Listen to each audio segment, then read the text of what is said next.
welcome back to Total Spotfest.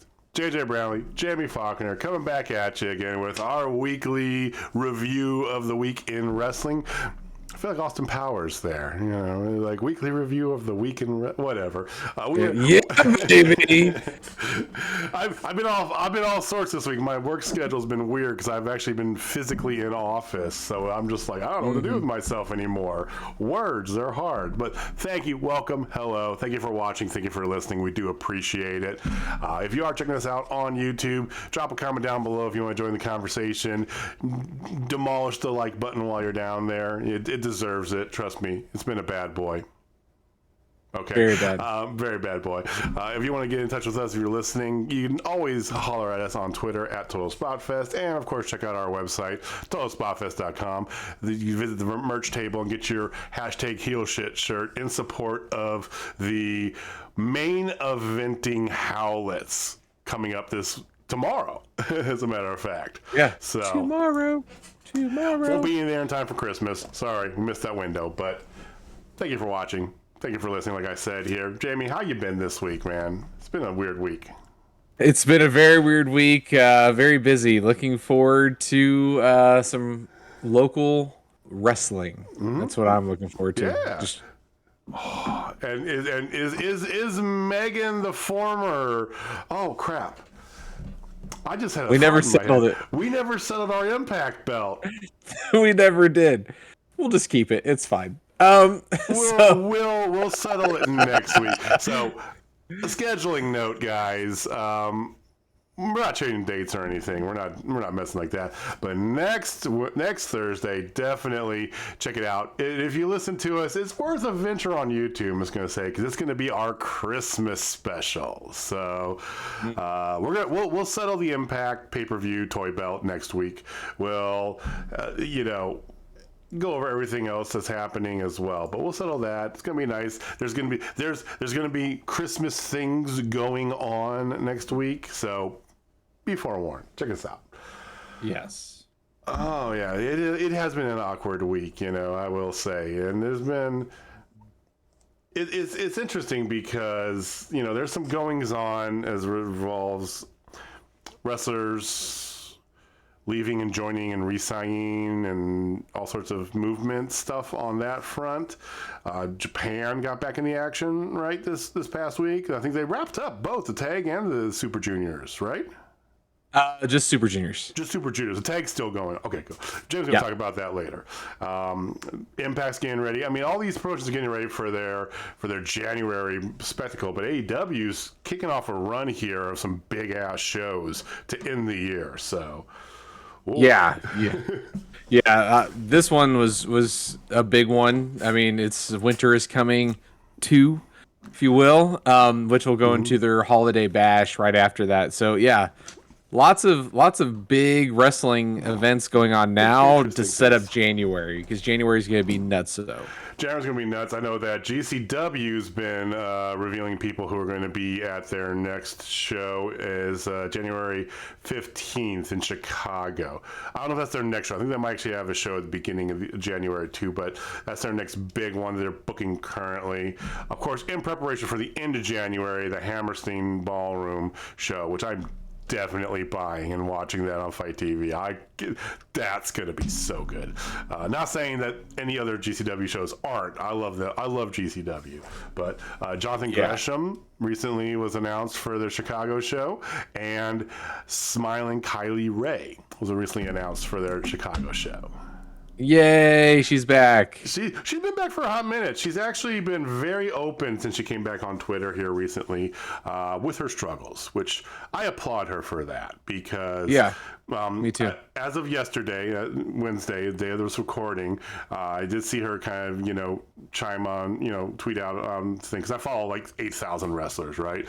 So yeah, I saw her like tweet out 61 days sober. So she's kudos to her. And it's not always strippers and burritos when it comes to mental health and other things. Unfortunately, this past week, we're going to start off with a down note. But fortunately, this past week, there was another loss in the wrestling family.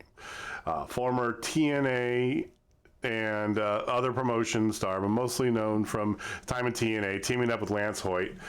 Jimmy Rave did pass away.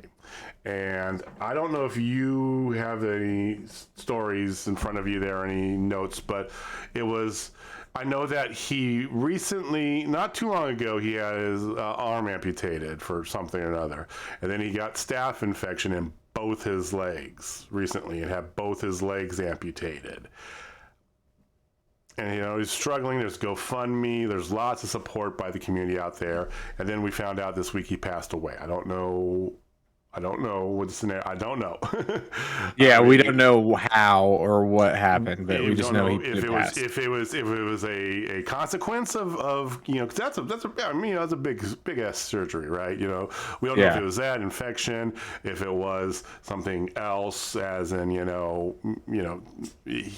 suicide, or we have no idea. But it does suck because he was such a talented guy. Do you remember watching a lot of Jimmy Rave back in the day? Vaguely. I do remember him and Hoyt together in TNA for the hot minute, but I vaguely remember him.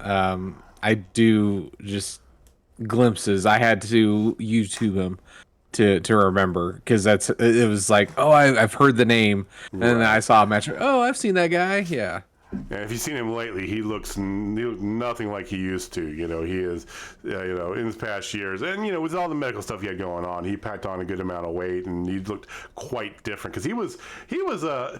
They were an entertaining tag team. It was the Rock, something rock and roll related. I think it was like the version Rock and Rave.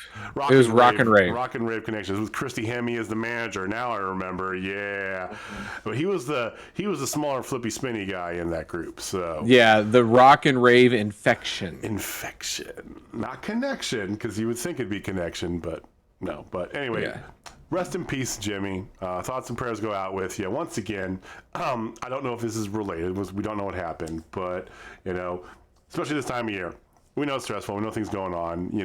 It's okay if you need help. Don't be afraid. Reach out. Reach out to us. Shit. You can tweet us. You can tweet Jamie and me. We'll be your rock. We don't give a shit. Yeah. We're all in a community together. So, all right. That's the down news. Let's talk about some good news. Because tomorrow, you and I, along with your second born and the man who her gentleman suit her. Oh, like no, they broke up. What? Yeah. Turns out he's a douchebag. Oh. Yeah. I don't want to get into it too much because the dad mode won't come out. I'm happy for her. Well, kudos, Megan. Fuck that guy. So, Is she still coming? Yeah. Maybe. She's a strong maybe right now. All right, well, me and Jamie definitely going to be there for sure, of course. So, I really wanted to haze the guy, but since he's a douchebag, fuck him. We will be front and center. We will see you guys at Journey Pro. Die Hard 2 is also a Christmas movie. As of the time of recording, there are still tickets available. There's less than 90 tickets available as of right now. I do assume that, because it's the same thing that happened last time. There was a chunk, and then the day before, a good chunk sold. But I have a feeling, just because it is, holidays and whatnot, there's probably going to be some tickets available at the door. But, if you don't know what you're doing, if you're on the fence, go to it. The card we talked about last week was fully announced. We actually missed one of the matches, and one of the matches slightly changed. So I'm just going to run through the card real fast, okay? So we've got a Christmas Scramble, which is actually a 6-person scramble, not a 7-person scramble. Donnie Pepper Cricket, well, hey, Bobo. Ooh, sorry, Donnie. I love you, Donnie. Donnie Pepper Cricket, Campbell Myers, SK Bishop, the premier, in individualized action here. Mighty Micah, Darian Bingston, and Yellow Dog. Bankston. Well, they can't spell his name right on the promotion on the cards. I might as well not pronounce it right too. So, sorry, Darren, I love you. All right, so 6-person scramble, and to complement that, they've actually got Dallas Cade, who was originally booked in the scramble. He's actually going one-on-one with Buns of Steel, Jay Fowler. So I remember when they announced the card, I think it was thought that Fowler had a previous engagement. That must have fallen through. I don't know. But Yeah, or he changed it to be a part of this. I mean, this card is wild. So you get the 6-person scramble. You've got Dallas Cade versus Buns of Steel. You've got JJ Garrett versus Everett Connors finally happening. Yes. You've got Quinn McKay making her in-ring and Journey Pro in total debut versus the purveyor of butt stuff, one of our personal favorites, Heidi Howitzer. Yes, that match is good. I think that match could quite possibly steal the show. It will. I know Quinn was on Ring of Honor had their farewell show, or I can't remember what they labeled it, but it was something like that, right? This past week. Mm-hmm. She had teamed up with Roxy, the Ring of Honor Women's Champion. Looked very good in that. So her wrestling ability has come a long way. I know that she had flirted a while back with just being a kind of like announcer personality, sort of interview and announcer. She had flirted with that, but I'm glad she stuck with it because we're getting matches like this because of it. So I'm all for it. Absolutely. Along with that, Quinn's going to be there, and well, I guess I was going to say I wouldn't call him a better half, but I would call him an equal half because they're pretty amazing. I was just going to, usually you say the other way around, and the man is your better half, it's the woman. And anyway, I'm digging a hole here I don't want to get into, but Dak Draper is back, and he's making his Journey Pro return against a returning frontman Josh C. And yes, as I predicted, I think this match is going to fuck. I confirm the fuckness of which this match could be. So, like I said, Quinn can steal the show, but she's got stiff competition in this, and there's one main event that. Well, here's this match here. This match here, next match is the one I think you're thinking of here: Jeremy Wyatt versus JDX. Yeah, you're thinking of, or are you thinking of the main event? I'm thinking of the main event because the main main event is definitely going to be the. But this match, if you follow us on Twitter, all these matches are so good. Sorry. If you follow us on Twitter, you probably saw that I may or may not have tweeted out at Jeremy Wyatt because he was like the D and JDX stands for blah blah blah. He cut a promo. I'm like the D stands for Do a Lion Tamer. And he goes, it stands for dipshit, and no, I will never ever do one. And I'm like, oh, I'm getting under your skin. It's a thing. And here's a great thing. We talked about this before. For those of you who maybe had not been with us for a long while, don't know this. I say tweet at us on Twitter. It's at Total Spotfest. Jamie definitely is the one who handles the Twitter account. So anything is 90% of the time, if it's tweeted out from Total Spotfest, it's coming from Jamie. So I say that because I know that I'm getting lumped into this here by association. Totally guilt by association. So Jeremy Wyatt does not only hate me, he hates you too. He pretty much, yeah. I'll be wearing my Total Spotfest hat and he'll be like, fuck you, just because. Anyway, but oh god, I love JDX. Every time we see him, he just keeps getting a bit. I mean, this is a guy who is going to get a major contract in the near future. He is not long off. I could see him. I think he'd be fantastic in New Japan. Just saying. Yeah, or Noah for sure. But I think he's based out of Atlanta. I think he's a New South guy. But yeah. I also think that he's got the kind of look and the style. I think that would go well with GCW's LA Fights promotion, right? Oh yeah, for sure. Because from what I've heard, the LA Fights offshoot of GCW's, going to be kind of more along the pro wrestling guerrilla style, kind of get that feel. He just that's the way I just feel with it. I think that he kind of, kind of like a more muscular, younger Scorpio Sky is what I get out of him. I think Scorpio's got a different type of wrestling profile than him, but I love him. I think it's gonna be a great match to watch. So that's funny because I kind of lump him into the MVP if MVP could wrestle. I'm with you because he's got more of an MVP body for sure. Yeah. Okay. Speaking of body, this next match definitely features somebody who's going to be losing a body part, namely the unused male nipple. Gary J versus Christian Rose in Slapfest 2021, Chopfest 2021. Look out.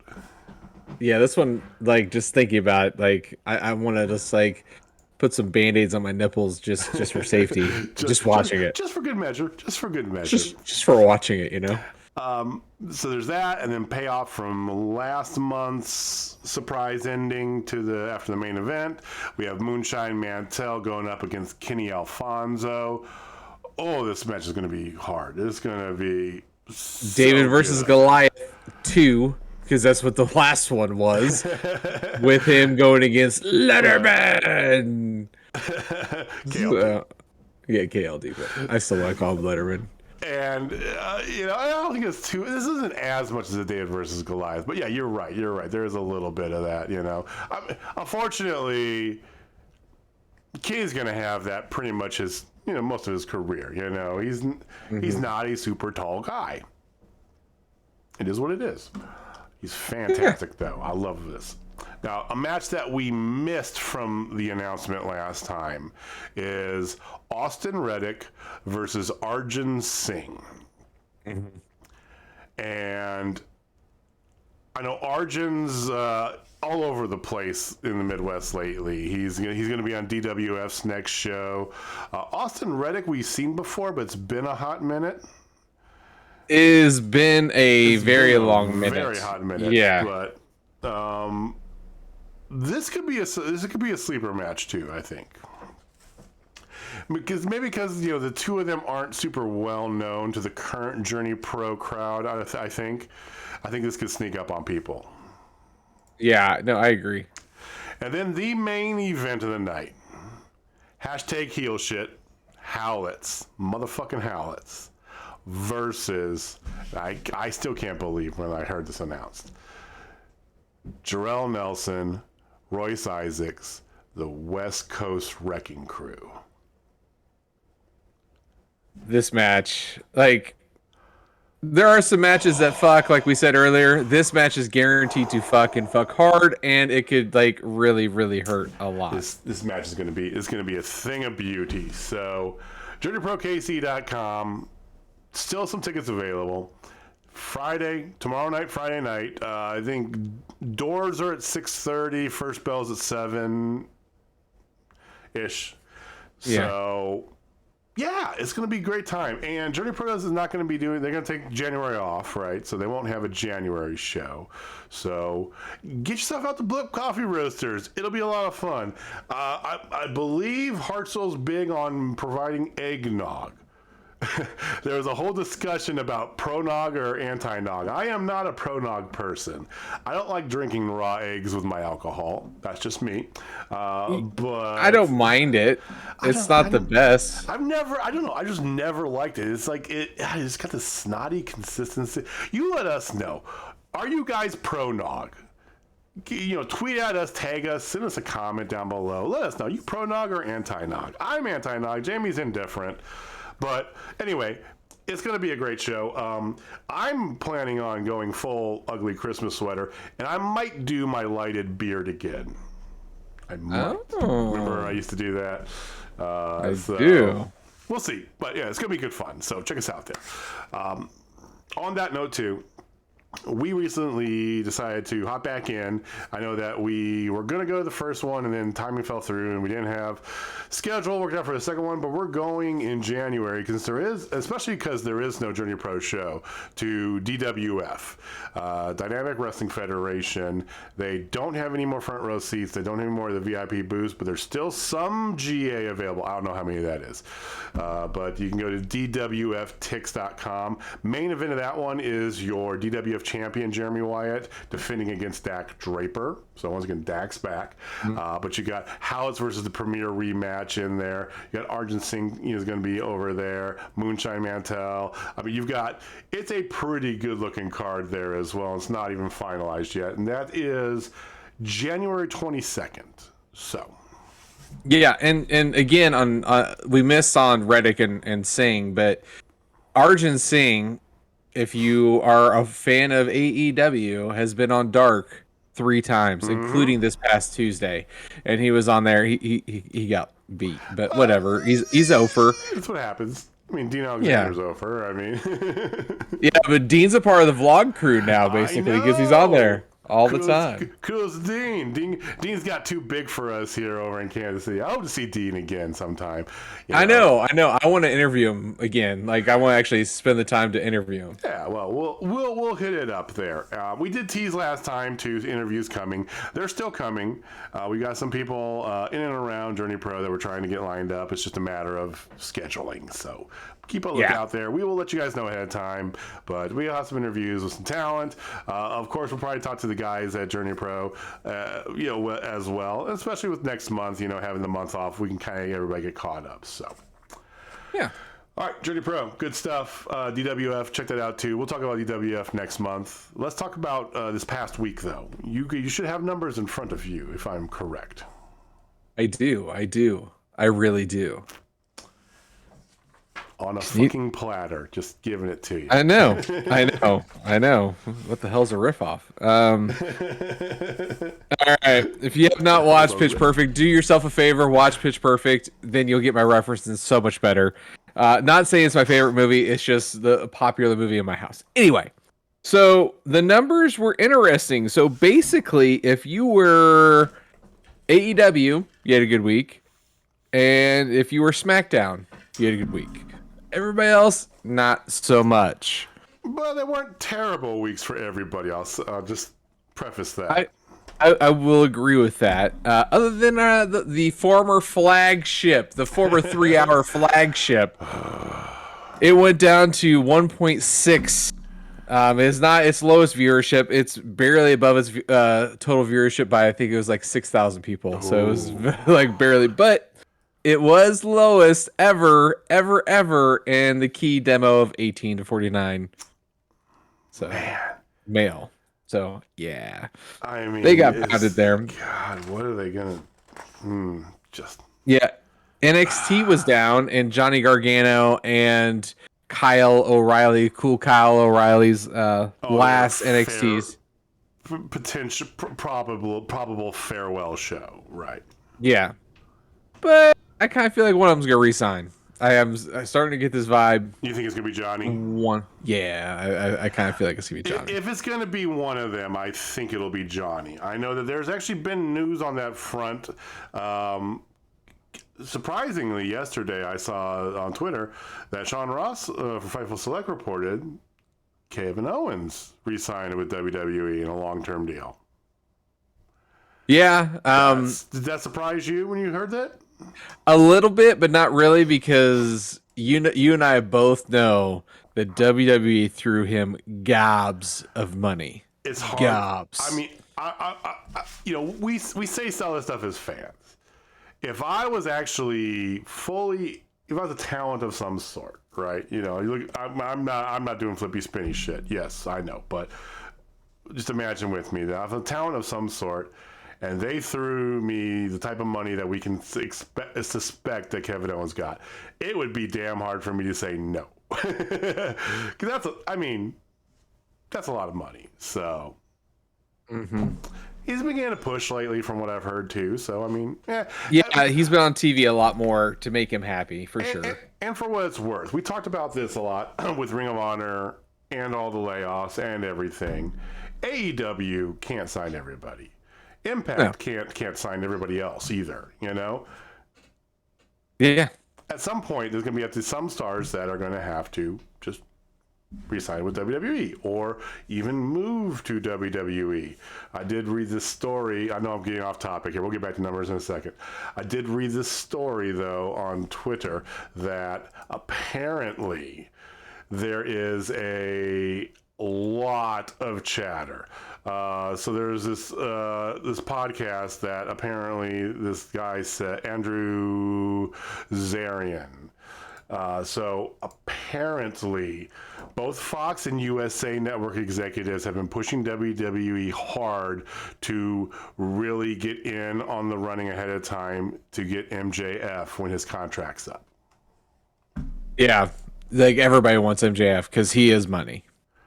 He absolutely is. He's got a fantastic future.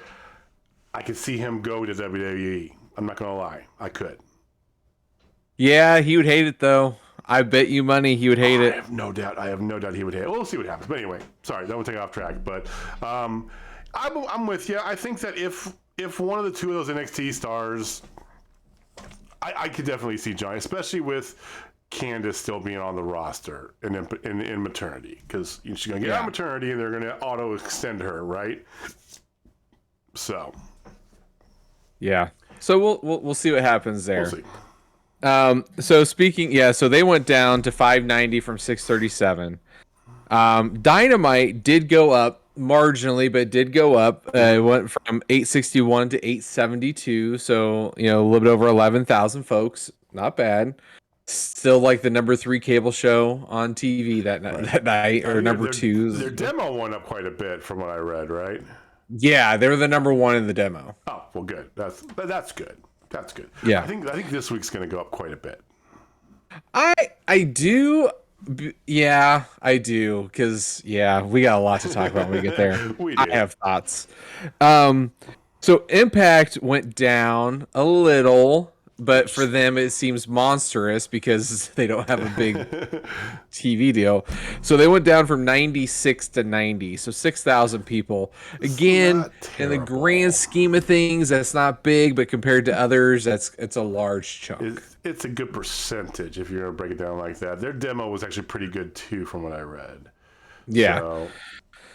And then the new flagship, Acknowledge Your Tribal Chief, went up from 2.030 million to 2.142 million. So another strong showing for them. Again, staying over 2 consistently on a Friday night. Pretty damn good. And speaking of also going up marginally, but still going up, Rampage. Rampage went up. And I can attribute it to one thing. They sent fucking Hook.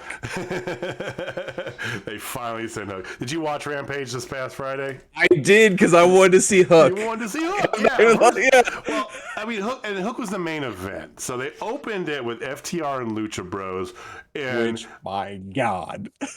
I just have the word glorious written down here. That's it. It was for the tag titles, and I can watch this match 1,000.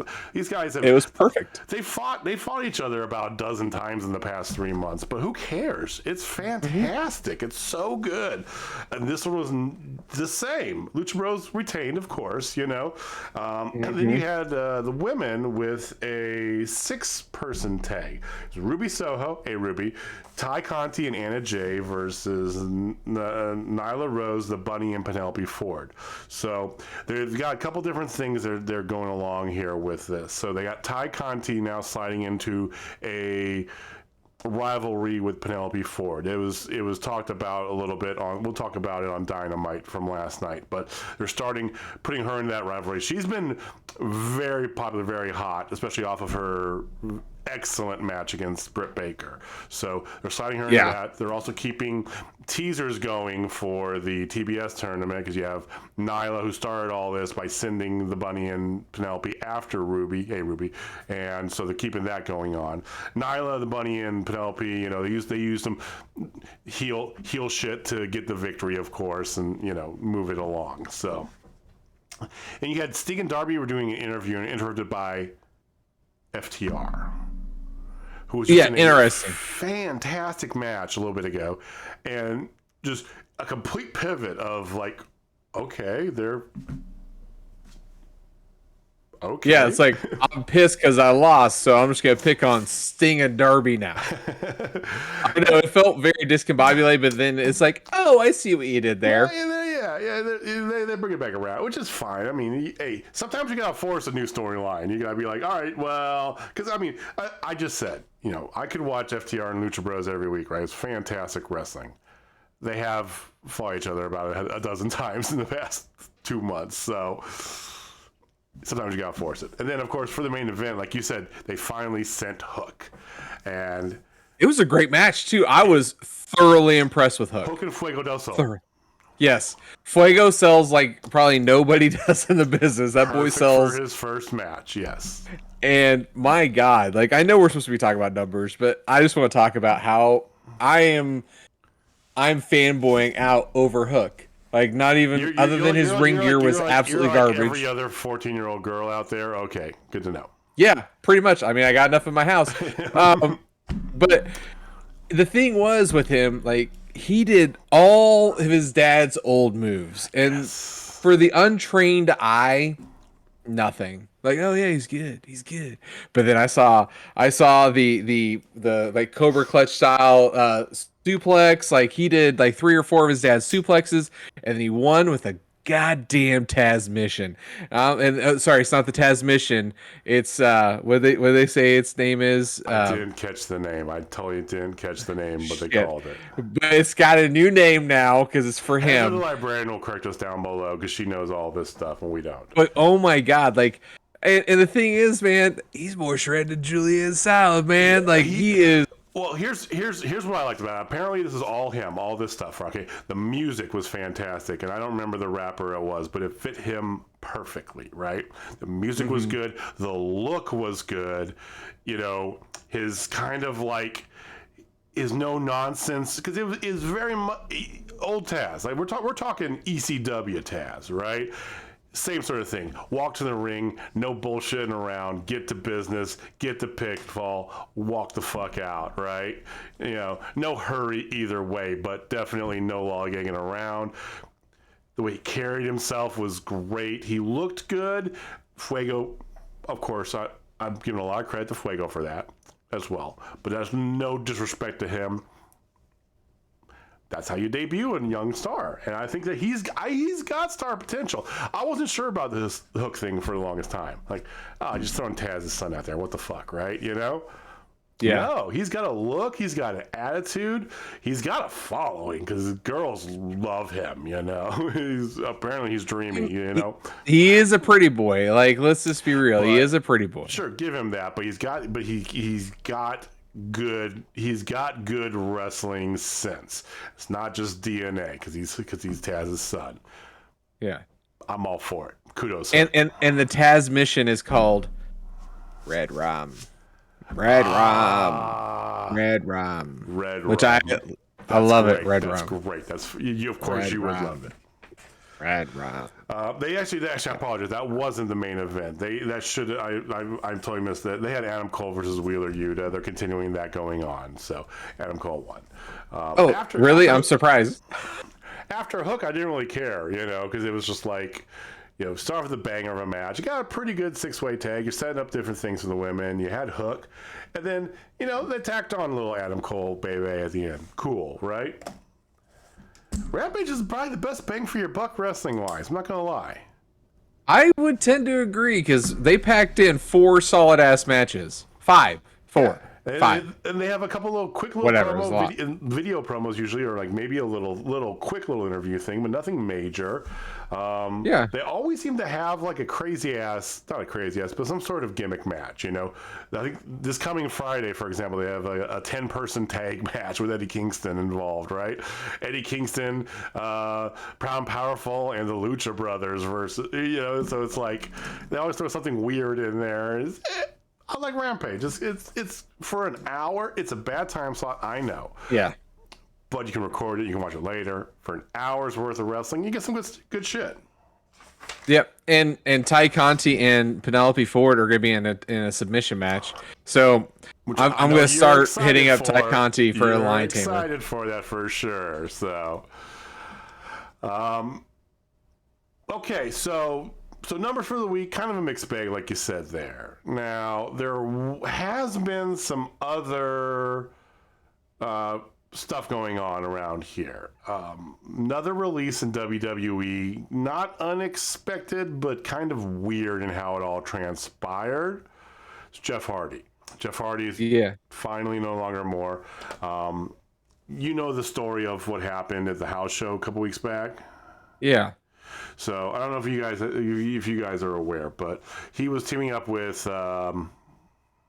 Drew McIntyre. Thank you. I couldn't think of his last name. Drew McIntyre, and at some point in the match, halfway through or whatever, he had to get like escorted by security up through the crowd and out or whatever. And it wasn't known if it was like, because everybody knows he's got a long history of substance abuse, right? So we didn't know if he had a relapse or if he was medically not good. It was really weird. It was kind of like pushed under the rug, and then all this stuff going on. Well, I heard a bunch of different things. WWE released him, but apparently before they did, they offered him rehab and this and that. He turned them down, and then I don't know. I have no idea what's going on. I do know that he's this weekend, I think starting tonight, as a matter of fact, he's doing a plethora of shows, like 4 or 5 days in a row of shows in the upper Midwest, like musical shows. And so he did a video on YouTube, on Matt Hardy's YouTube with his brother. He seemed in good spirits. His wife's been tweeting out that he's fine, that, there's no issues, there's nothing to worry about, there's not any sort of substance things. He could have just been over and just left, because they showed him just laying there, and then he just got up and just left that match. And I'm like, maybe he's just over it. Maybe he is just officially over WWE. Maybe. And so, I don't blame him for trying some other stuff too. So if he wants to go on this music bit for a hot minute, get away from some wrestling, do his body good. Because I don't think there's ever been a man, maybe Sabu, who's abused his own body more in their lifetime. Yeah, that's an accurate statement. Well, and Mick Foley. Well, Mick, of course, right? But definitely. So anyway, who knows? Would you want to see Brother Nero show up in AEW with the broken family at some point in time? Absolutely. I want to see it back. You want to see it for good, or you just want to see it like as a kind of cameo for a hot minute?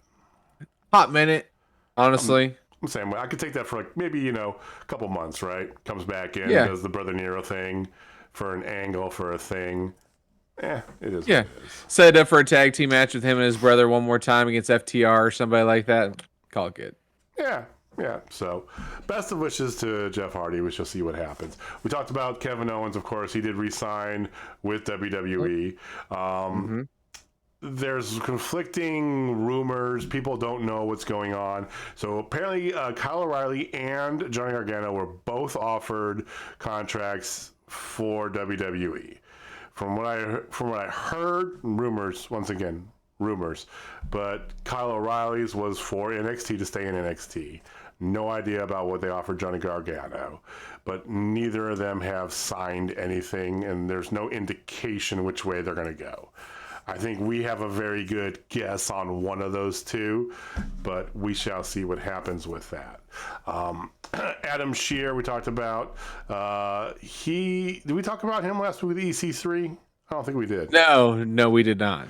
So he showed up so this past week I mentioned it earlier, was Ring of Honor's Final Bout. I don't remember the name of the show. I should really have it in front. Final Fight. So it's basically the end of their current iteration, if you would. So they're moving to this like super indie, going forward, where they're going to not have contracted workers and, be like that. Lots of stuff happened on that show. There was tons of people who, like CM Punk and Young Bucks and Adam Cole and a whole bunch of people, were tweeting out and made video packages for them and stuff. And there's a bunch of good stuff that happened on the show. Jonathan Gresham became the Ring of Honor World Champion, which was awesome. And I already mentioned Quinn McKay had a good tag match with Roxy. Lots of fanfare, lots of good stuff like that. One of the interesting things they had there is after the match EC3 had, I can't remember who all he was up against, but he starts talking about how they some of the fact that they jacked up because they don't have a Titan, and here comes Adam Shear, the Titan. He's going to go no longer the monster among men. That's going to be his new shtick, right?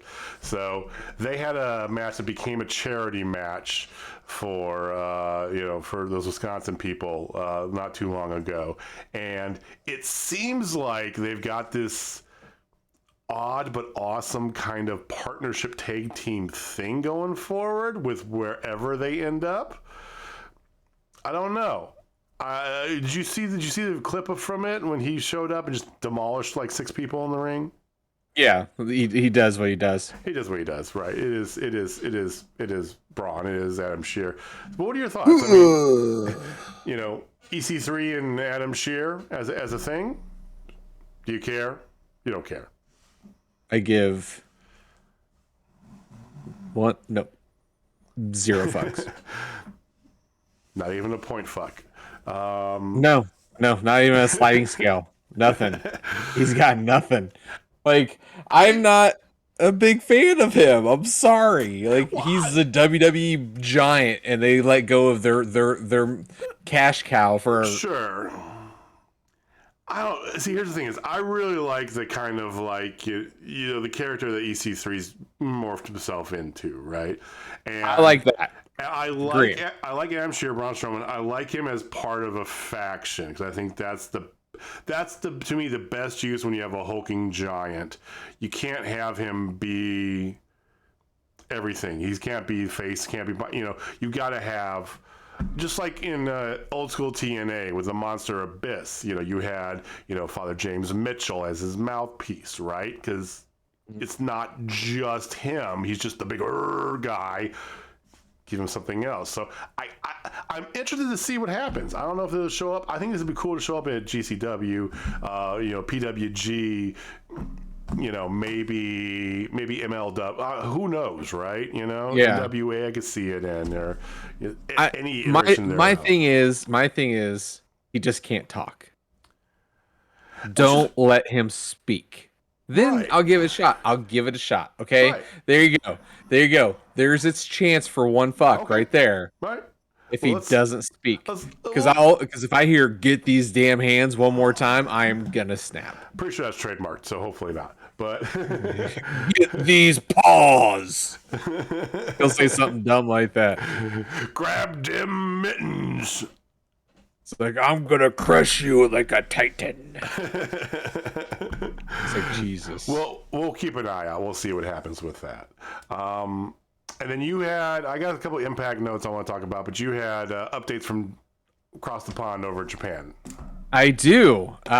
So they did finally do their Super Juniors, and it was great. I gotta say, like, from what the highlights I watched, because I did not buy it, but the highlights I watched were pretty damn good. And the winner of it was Hiroomi Takahashi, which confirms his place in the title match that he's scheduled for Wrestle Kingdom 16. So he, while he did good, Show did get involved in the match. Whatever, it's fine. Because Show hit Yo, his former tag team partner with the pile driver. So there's a little controversy if right. Takahashi deserves it. But this does set up Takahashi for against El Desperado for the IWGP Junior Heavyweight Championship. God, I can't talk. That's a right lot now. of words. Yeah. So Takahashi will see El Desperado. So that's a big thing. The tag team one's going on this month. She's set up for Wrestle Kingdom, of course. Right. But the bigger news, at least in my opinion, is Katsuyori Shibata. You might not have heard the first name, but you might have, like, everybody just called him Shibata. I know about He hasn't wrestled in 4 years. And that is because in 2017 he collapsed backstage and was rushed to the hospital after a match, and they found out he had a subdermal hematoma.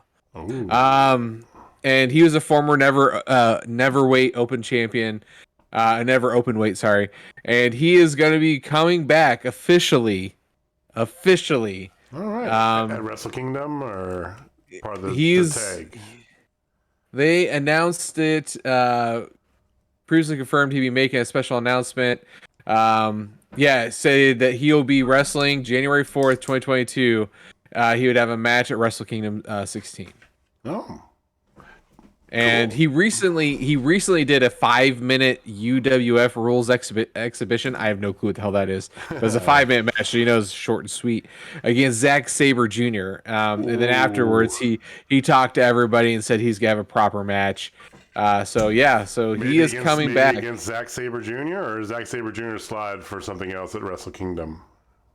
They have not said who he's gonna wrestle yet. But that's pretty damn big news. I mean, that guy damn near died in the ring 4 years ago and is finally able to come back and wrestle. So that's pretty damn cool. And he was he's a really good. He was pretty popular. Yeah, he's good. Like, he is solid as a rock good. But yeah, so that's some of the bigger news out there. Okay. Little things, but nothing major. I mean, they're back in action. That's the good news, especially because Wrestle Kingdom's coming up in just a few weeks. Really, when you really, we don't want to think about it, but we're a week away from Christmas, and we're probably 3 weeks maybe away from Wrestle Kingdom. So 3 weeks from Wrestle Kingdom, gotta get that cranking. 7 nights of madness. Something else that's coming up pretty soon in January is Impact's next pay-per-view, Hard to Kill. So this past week on Impact, they basically just continue to build up for Hard to Kill, so already announced is going to be Mickie James defending her Knockouts title against Deonna Purrazzo. So they've been going along with that. They had Chris Sabin and Mickie James, team up Matthew Renwalt and Deonna Purrazzo, building up for that stuff, right? Then they did announce as well that Jonah for sure is going to be facing Josh Alexander, confirmed, signed, at Hard to Kill. And God damn it, that's worth buying the pay-per-view in and of itself. I would agree that match is going to be nutso. That's going to be so good. All right. Interesting little things happen kind of here and there. I don't know what they're setting up for, but Laredo Kid had got involved with Chris Bay and Hakuleo. So yeah, I'm just saying. I would love this. I don't know if they'd do it because if they pull a luchador in, but it'd be cool if they could get Laredo Kid in the Bullet Club. Just saying. Then you'd have a Bullet Club member in AAA. Yes, please. Yes, please. I don't know if they'll do it, but I would love to do that. The end of the night, they had a couple other things. So they had a street fight between Rhino and Eric Young. Eric Young won, but in the way that Eric Young does. And then you had it's very interesting, so you had the Inspiration and the Influence taking on all of Decay in an odd 8-person intergender tag match of sorts. The big thing is that really, I think they're laying in deep the whole idea of Tenille Dashwood and the inspiration, for them breaking up the Influence, right? Now, on Before the Impact, you'll like this. Decay one, by the way. Before the Impact, they had Lady Frost, who has now officially signed with Impact Wrestling. We knew this, but now it's TV official. It's official. Lady Frost. Thank you, Jesus. She deserves it. She does deserve it. And it's a good spot for her, too. I really do think so. I think Impact's women's division has been, over time, the most consistent, right? I totally agree. They have some of the best women wrestling in all of wrestling. Them and Stardom, honestly. Well, Stardom for sure, right? And then Shimmer, I know Shimmer's Shimmer, right?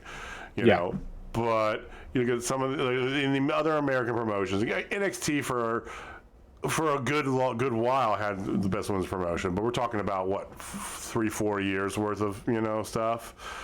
This is well over like 15 years. They've continued to go along here, so kudos, glad for that. You ended the show with W. Morrissey and Matt Cardona. Matt Cardona got the win by DQ, and once again, that match was announced as your main event. So things for things for Hard to Kill that haven't announced. So we've got the women's title match. You've got the Knockouts title match. Impact World Championship: Moose, Morrissey, Cardona. Josh Alexander versus Jonah.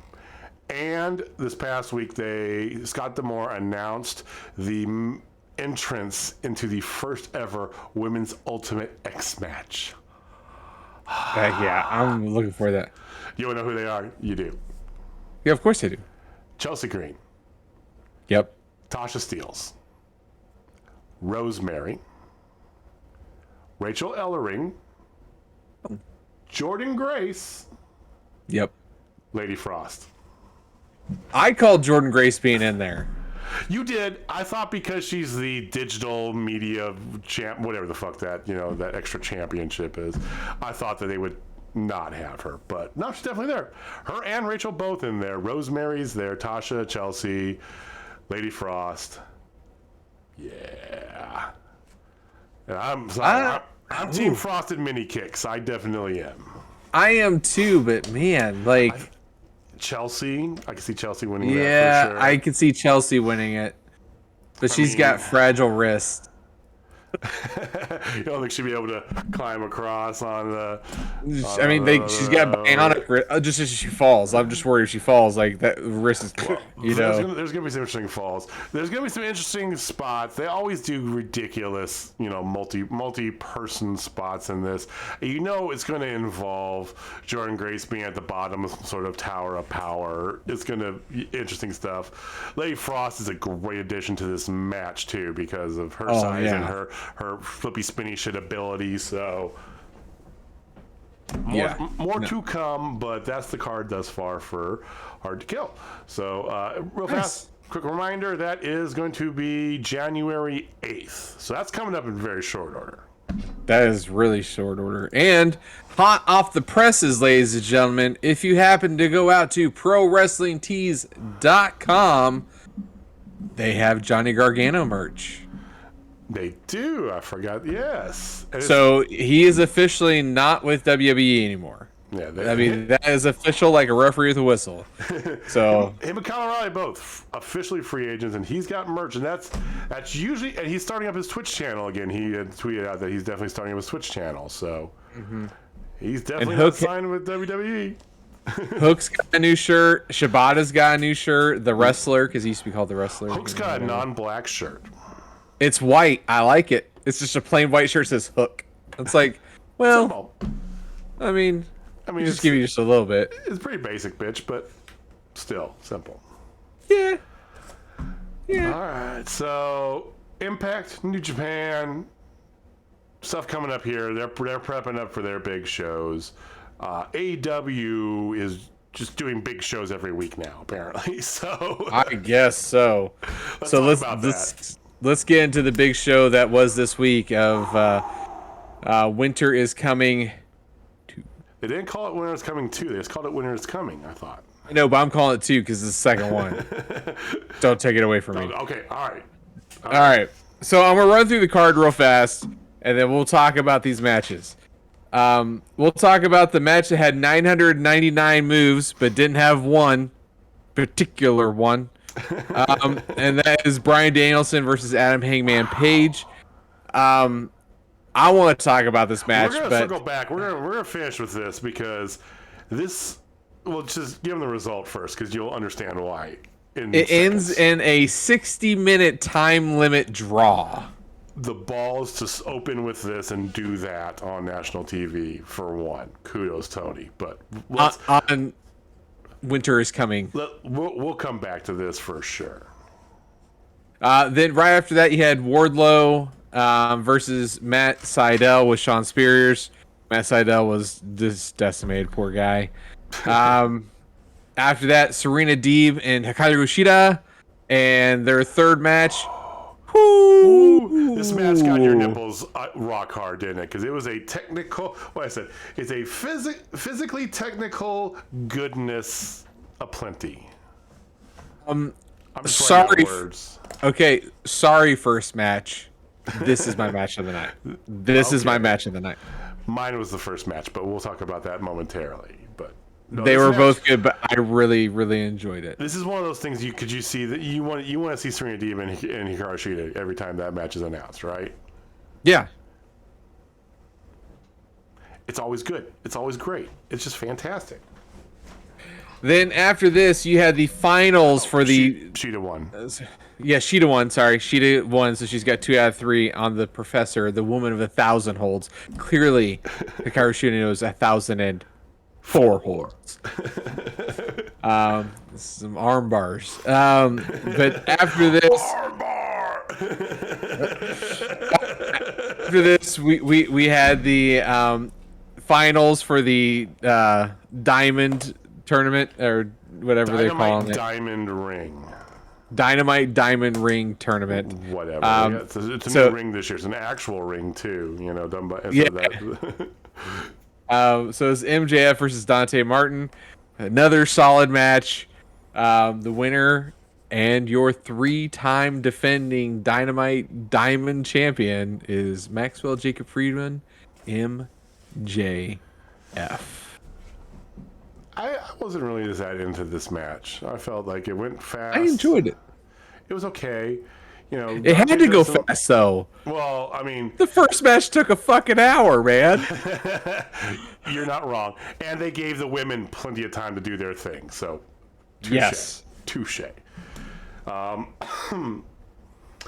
You know, overall, before we circle back to the other match, you know, there was the women's match. I think was the best of the rest. There was some interesting promos that I want to talk about.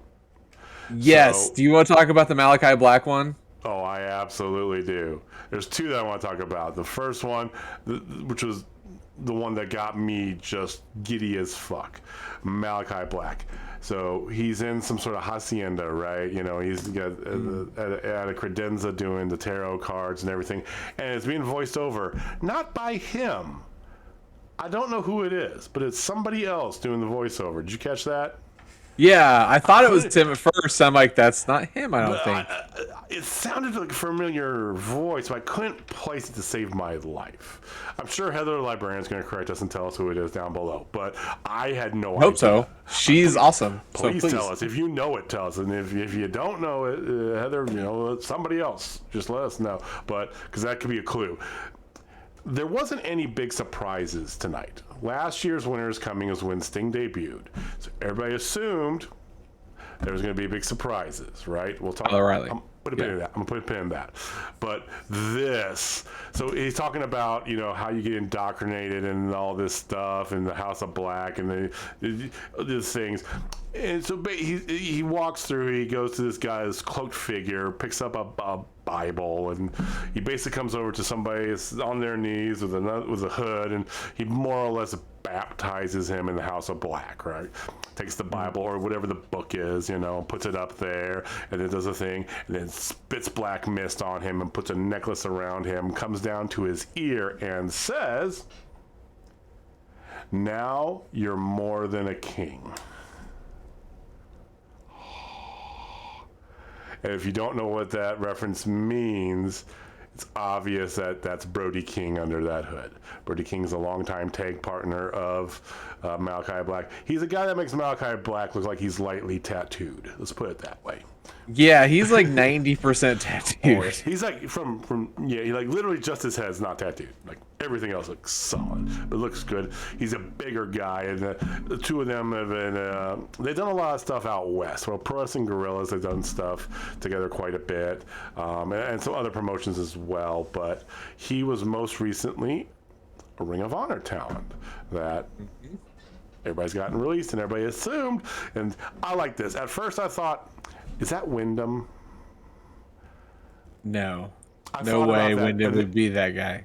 I know, but I thought that, it would make sense if we're trying to get a big splash.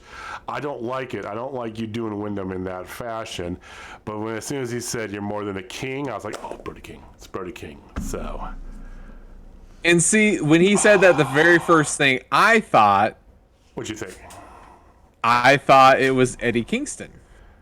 Oh, okay. Well, I mean, that'd be a great swerve. It would be. But Brody King is the most logical choice. That was like who I came to at first. I'm like, is he talking? No, he's not. It's like, oh, Brody King. Oh yeah, there it is. Well, I think too, because he's long teased this whole thing about the House of Black family members and all this stuff. We've had speculation about who could be this and that, Buddy Matthews or whatever the heck he goes by now. Last week on Dynamite, they did the whole, or was it Dynamite or Rampage? I can't remember, but is Dynamite with Julia? Yeah, Julia. He did this whole blackout, and they did an interview with Varsity Blondes last night, and Julia wasn't there, and Griff Garrison's going to go defend his honor and wants to kick Malachi's jaw in half or something, whatever, right? So, this is a good piece in that puzzle, if that is indeed the direction which we all believe, because ever since he debuted, he said he's got plans for this House of Black idea, right? Yeah, I like if it is Brody King, that's a great first step. Good. And then they make a gothed out version of Julia, which I'm in on that 1,000%. Goth, black mask clothing and just coming out. Oh yeah. Oh yeah. Like Hot Topic used to be. Well, I was thinking more occult. The whole whatever. Whatever. Which is if you follow his Twitter, I don't know if it's not Black Mass. It's Black Craft Cult. They're very occultist. LA boutique has become like super popular, right? He has a line of clothes through them. So anyway, but yeah, her coming out and just like that sort of shit. I would love that. Especially love that. Once again, I said this last week. I'll say it again. Because I think she's got very good talent. She's also playing herself on TV.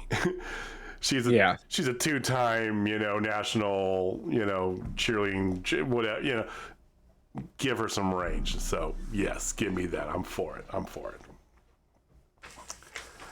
Yeah. I want that. The other thing I want to talk to, and then we can turn whatever you want, or we can go right into the title shot. But the other promo was the Young Bucks, Adam Cole, and Bobby Fish. Yep. Okay, weird Christmas music playing in the background the whole time, which I loved. And Bobby and Adam Cole is just not even being subtle anymore at this, just dropping hints left and right. So anyway, it ends with, first of all, they challenge to an eight man tag against help me out here, the people, the best friends, best friends, the best friends, and all that stuff. So Young Bucks, Bobby Fish, and Adam Cole versus that. They're going along here, and he goes. And next week he pulls up this package from the table. Next week he's going to give them the greatest. He's going to give them the greatest Christmas gift they've ever received in their life. And then at that exact moment, him and Fifth both kind of look at each other and kind of smirk. Yeah. So dropping I was serious Kyle O'Reilly vibes there. So Tony. As long as it's not cool, Kyle. As long as it's not cool, Kyle, I'm good. Well, if it's Red Dragon and Cole, it's not going to be cool, Kyle. He can't slide into a heel faction as cool, Kyle. He shouldn't. So they're gonna have Red Dragon and the American Dragon. There's two dragons. I don't know if they'll stick with Red Dragon. I mean, that's what they did go by in Ring of Honor, but I don't know. Maybe they just go by the Undisputed. No era. There's no era. We are just undisputed, undeniable. Right. The undeniable. I'm sure they'll get somewhere close to that. We'll see. Yeah, I mean, Tony Khan teased that it's not necessarily. He said last year we had the big thing with something. We got a lot of big shows coming up here. We got Winter's Coming. We got the Holiday Bash. We got our Christmas show. That Saturday show they're doing in Charlotte. Whenever the fuck that, like January 6th or something. I don't know. Something like that. Yeah. So he's basically saying there's going to be several big surprises coming up left and right. So anyway, so that's what it is. Like I said, other than that, the show is really the first hour and change. But did you want to talk about anything else before we get to that? I mean, my match tonight was Hikaru Shida versus Serena-Deeb. It was a technical, bloodthirsty, it was great. Hikaru Shida showed up in new gear. Yeah, I like Hikaru Shida's new gear and her hair. Have you seen her face paint over the past year? I loved it. Keeps expanding. Yeah, I love it. I wonder if there's some storyline in that. I don't know. Maybe I'm overthinking. I don't know, but this match had everything. It had passion, pace. It had everything. So those two together are just lightning. It was just such a beautiful match. Was it better than their second match, the one where she got her 50th on? Maybe. I don't think so. No. I don't think so either. But it was up there. It was a hell of a match. It was. Whew.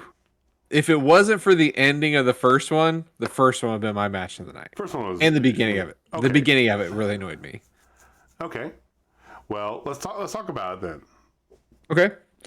So this match, like I said, had 999 moves. If there was 1,000th, it would have been a goddamn lion tamer, but of course there wasn't one. You're not getting a lion tamer on TV, man. Sorry. I know. But a 60-minute draw. This match covered 5 or 6 commercial breaks. Yeah, it was long. And we'll talk about the draw part here in a second. But I mean, for one, the crowd was into it. Sold out show in Dallas, and the crowd was into it. And I was into it. This match had just great action, great pacing to it. The way they did some of the breaks was fantastic. Danielson was taking him out to the ring post and banging his shoulder and busted open his head, right? So during one of the breaks, he's getting looked at by the doctor because he's bleeding and all. So, I mean, they did all these smart things to make a 60-minute match, right? Yeah, it wasn't nonstop.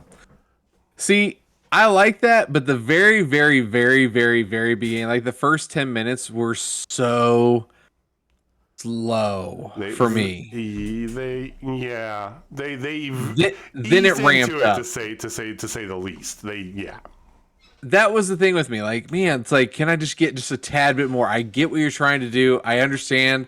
Basically, when I started seeing, I'm like, oh, this is gonna be a long match. Long ass Like, match. I knew it. Pace. I knew it was gonna go long, and it's like, okay, but then it just kept going. I'm like, okay, any minute now, guys. Any minute. We've already had one commercial break, and like, Bryan Danielson's using the damn ropes like 20 times. Like, okay, in a second now, guys. And then when it got going, it was like, it was magic. Like, once it started going, I'm like, oh, this is what I want in this match. It's a pay-per-view quality match on TV. It was. Except for the first so 10 good. minutes. Okay, I mean, I'll give you that. You know, and for the reasons like you said, you know, knowing it's going, them going in knowing it's going to be an hour-long match. Yes, let's try and save some. I get it. Cool, right? Some other highlights of the match, there was 2 F-bombs, one by each of them on national TV, which is always fun. It was the exact same. Fucking kick his head. I'm gonna fucking kick his head in. It was the exact same statement. I'm gonna fucking kick your head in. And then Hangman goes to him. I'm gonna fucking kick your head in. They do the same move on each other. It was great. There's gonna be a series of matches between these two, which is gonna be fantastic. Of course, you know, there's at least gonna be one more. We know that. I'd like to also. The continuity, like we've long talked and waxed poetic about the Hangman arch, right? The long-term, long-form storytelling. How about the aspect of that where the graphics department still gives him the personalized bottom third, you know? They did for other people too as well in the past here and there, but he has always gotten it and always does. Tonight's was, quote, still has a festering resentment of Game of Thrones.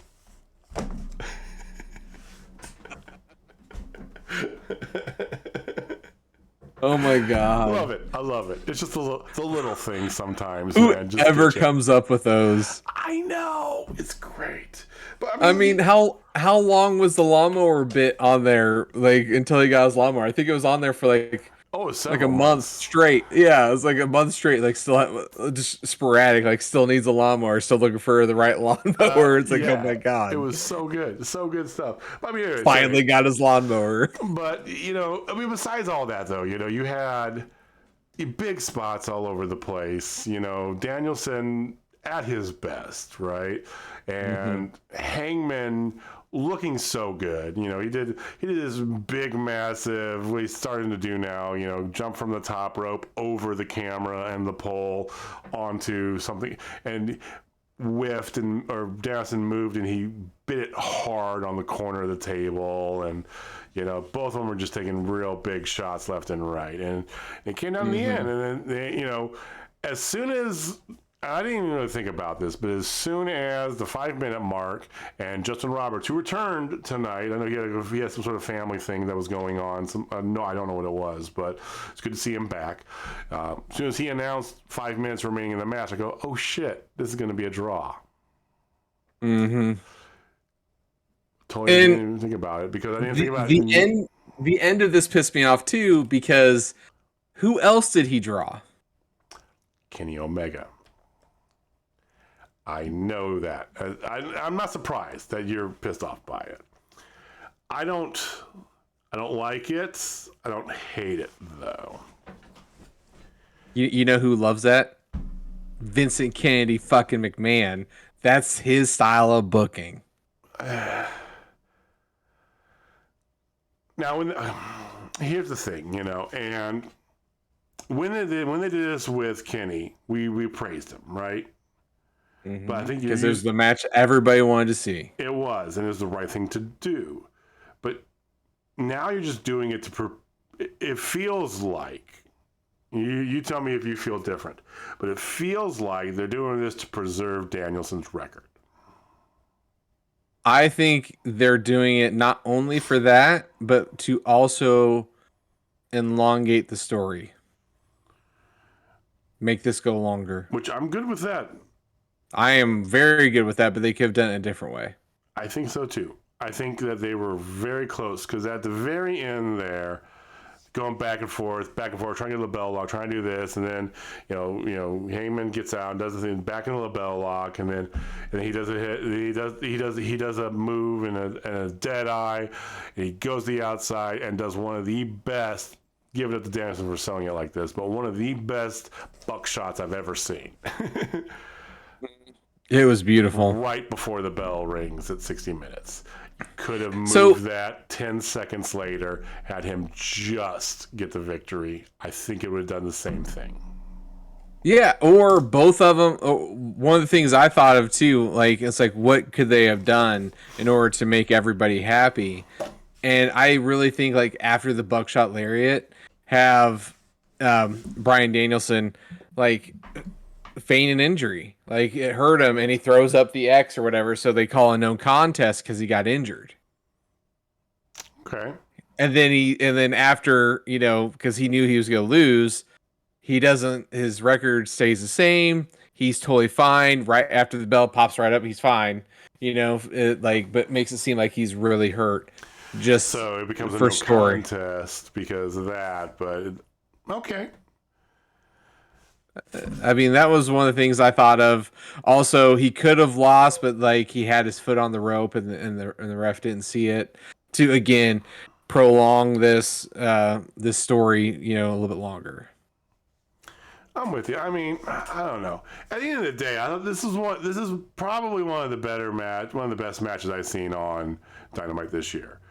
Like this match just kept going, and it's like there's more, and after that first little 10 minutes too, like to your point, it was just all go, and the filler they left for the breaks, which is so smart, loved it. Because you're able to go through a commercial break with a long ass match and not lose anything. So yeah, like no one turned the tides or anything. Like literally, like they're still in the same damn submission, or they've gone to another submission, but it's the same guy on top, and they're resting basically at that point. Yeah. So anyway, we'll see it again. We're gonna see it again, obviously. We'll see it at Revolution. You think it's gonna be a Revolution main event? I called that this thing was gonna go that long. Like, no way. It's like, yeah, they're gonna find a way, and I think they just found their way. Well, I think it's good too, because whether it's artificially built up or not, you've got the heat with the Dark Order thing, right? And this is what you want to see. I think that it does good for Danielson and for Hangman. If you were to end this clean, whatever, right? Where are you going to send them both? Danielson can fight anybody. It doesn't matter. But who are you going to line up against Hangman? And this is the draw. This is the draw you get. And this is the draw that you want, because any critics out there that are like, oh, why is Hangman your champion? He can't pull big. Well, if he's showing up against Bryan Danielson, somebody everybody knows, and looking this good, that's how he gets over with the critics. So I'm good with it. And then, and I think the next person he faces after that MJF or Punk. Whoever comes out of that, you think it's going to be the winner of that? Yeah, that's it makes a lot of sense. And then they set that up not for Double or Nothing. Oh no, that is a long-term play for All Out. I think it's All Out. Yeah, and then whoever he faces in, he should drop the belt. At All Out. I'm not a big fan of these long title reigns either. Long title reigns. I wish AEW would have more title changes. Period. Yeah. They like. I know you love her, but it's time for Britt to drop the belt. Oh, 100%, and it's Thunder Rosa to take it. Definitely going to be Thunder Rosa, and she deserves it. And I think Sammy needs to drop his belt. I mean, I love Sammy. I love his vlog, but man, there's so many other people. Well, here's the thing too, and I know you love him, hate him, whatever. Whether you choose to use Jamie's moniker or not. Nobody does, just you, Jamie. But Cody, when he was TNT champion, he dropped it, turned it over, got it back, then dropped it again, and that made it interesting, right? You know, the whole Brody Lee storyline was fantastic, and neither one of them held that belt for too long in between. Yeah, no. But it was great, and everybody constantly says that Brody Lee was the best, TNT champion of all time. He did, and his reign was shorter than Miro's, shorter than Cody's first reign, shorter than Darby's reign. You know, it's not about holding a belt for a year and a half, for whatever the fuck, Hey, hello, Roman Reigns. Well, yeah, Bruce. No, Bruce Pritchard's I totally agree. Yeah. I totally agree. Like, I would like to see every belt change hands soon. Like, I personally would love to see Codelander take it and turn full on heel, or Sammy wins somehow, some way, and then he loses it to Scorpio Sky, and then that gives the Men of the Year a little bit more clout, and somebody like Scorpio Sky deserves that damn belt. That guy is freaking amazing. Him and Ethan Page. Like, I'm a big Ethan Page guy, and have been for a long time, but my God, like, those two together. That's fair. I didn't mean that in a bad way, people. She thinks he's pretty, which, yeah. He is. He's a pretty guy. I'm not afraid to say that. He's the second best looking Canadian man. Ryan Reynolds, obviously. Okay, all right. You are around way too much estrogen. Okay, I'm just not afraid to say he's a pretty man. Well, no, you're hey, cool. You're totally entitled to your Canadian dreamboat preferences. Yeah. So, I mean, I'll find Celine Dion attractive. Does that help? I don't give a shit who you fancy. So, all right, that's where we're gonna go. Well, we're gonna pivot on that. So, let us know what you guys thought about Dynamite. I thought overall, well, first of all, even with the draw, I still love that first match. I still loved it. Yeah, I thought that was one of the best matches in Dynamite history. Definitely one of the best ones from this past year. And they gave the women a good... I mean, they sacrificed the main event timeline because you didn't really need to have it be... they're setting up MJF and CM Punk. And next week there's going to be a 6-man tag between Sting and Darby and Punk versus FTR and MJF, and it didn't matter, right? The Wardlow match, literally no match after that beautiful hour-long classic is going to be. Man, you had to put a squash match there. Fuck it, right? So they gave the women the time. I thought it was a good episode. I think you're going to see a good return on it too. I think the number's going to go up pretty. Maybe not over 1 million, but I think you'll get a nice bump next week. I think so too, and the one that I'm concerned about, honestly, is next week's, because that one's going to be a big one, but it's the week of Christmas, so we'll see how that goes. It's 2 days before Christmas Eve, so yeah. Well, we'll be back. We'll be here on the 23rd, so check us out next Thursday. When you're traveling, you're going home to your family. Check us out. We'll be here on Thursday to talk about some wrestling in preparation of Christmas. So our Christmas show, we got Christmas things planned. So nothing else. Come stop by for that. We will talk. Absolutely. We will also give you guys an update for those of you not in town here on Journey Pro. What happened at Die Hard 2 is also a Christmas movie. As we remember, we talked to Chris and DJ before. There are plans in 2022 to get Journey Pro out there and available for those not able to attend the live show more easily. So hopefully we'll get some updates on that this coming weekend, and we'll have some interviews coming up here. No Journey Pro next month, DWF next month, but we'll be back next Thursday.